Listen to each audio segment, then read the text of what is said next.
Du caca. Pee pee. I got mail! Yay! I got mail! Yay!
Well, guys, things are starting to come together.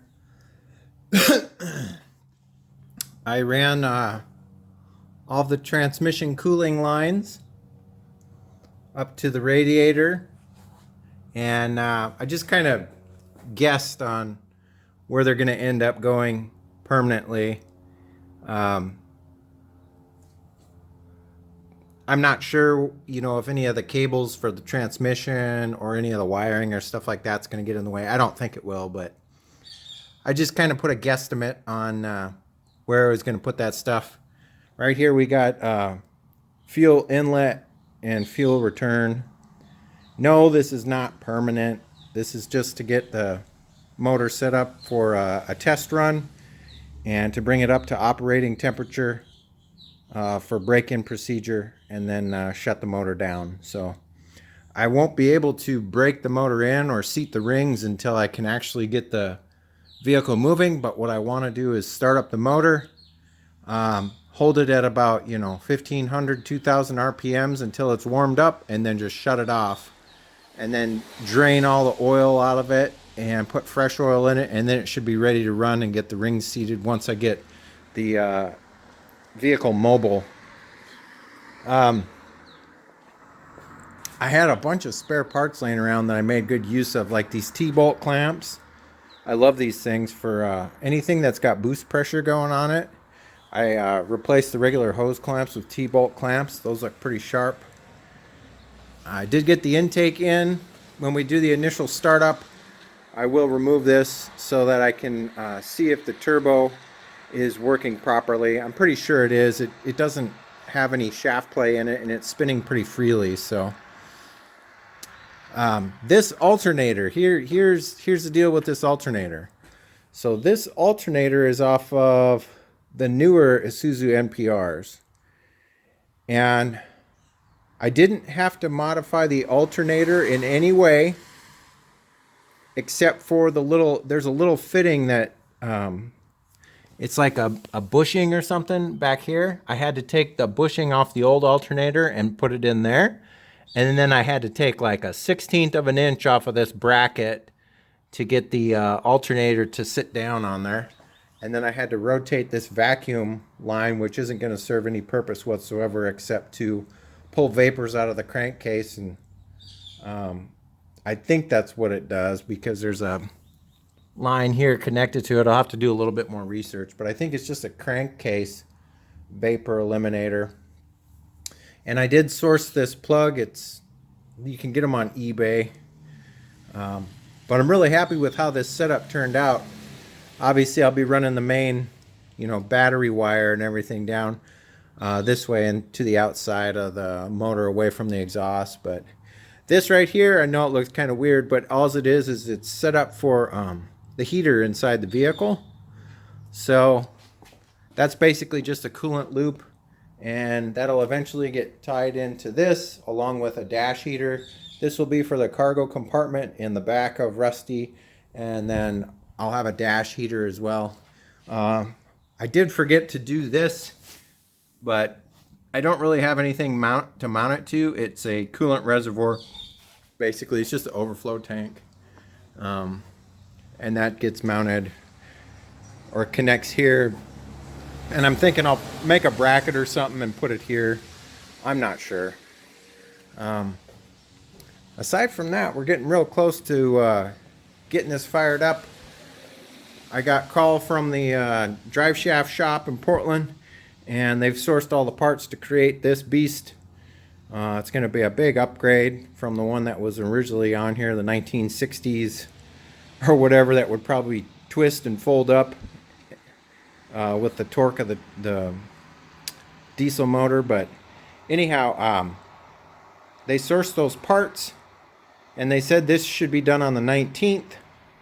So that'll open up some more work that I can do by getting the battery box and everything mounted. I'm going to try to mount the battery box inside the frame and to add some more weight to the back end, because now I've got all this weight on the front. Well, it's kind of not really the front end, it's kind of mid-engine now, but I want to try and keep the front to rear ratio a little bit better from what it was from the factory.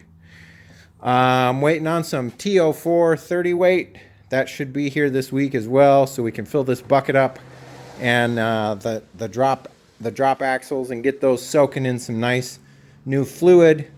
And then, fingers crossed, it'll be time to test fire the motor. So check everything for leaks, blow a piston rod through the side of the block, and then throw this whole thing out in the street with a free sign on it. So No, God!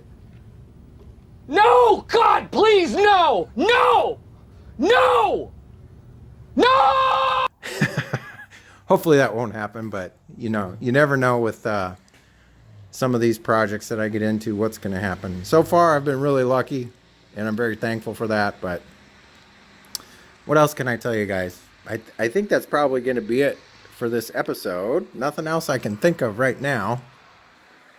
This is all just kind of preliminary. Don't think that any one thing is permanent, because I'm sure I'm going to have to change some stuff around to make it fit better for the body frame and whatnot. But I'm really excited that this is coming together. And this was a dream that I had when I saw snowcats on the internet, and now I'm at this point, you know, 6 or 7 months later, so I'm pretty stoked about that. This right here, do you guys remember these mushroom grips from the 80s and 90s on BMX bikes? Well, they still make them. And so I ordered a set off eBay. These are 7/8 grips, by the way. The tube on them is 7/8. And then I use Rapid Tack to put them on, so they'll slide on nice. And once the Rapid Tack dries, those grips will probably be on there for good. I'll probably have to slice them off, but I like the way those turned out, and that should be pretty comfortable pulling on those when it's cold out. Obviously it probably won't be cold in the cab, but these are some nice grippy, they got a nice grippy feel. I like mushroom grips. I remember having a Predator bike when I was a kid that had these. So anyhow, yeah, coming along good. I'm excited. I hope you guys are excited too, because this is the biggest project I've ever taken on for a resto mod. So fingers crossed everything's gonna work out.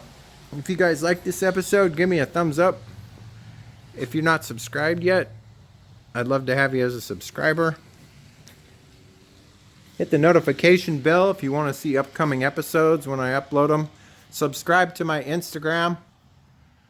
There's a link on my YouTube channel. I think it's a cover photo to my Instagram to see what videos will be coming out that day. But other than that, guys, hope you're staying safe. Take care, and I'll catch you next time. See you later. Bye-bye.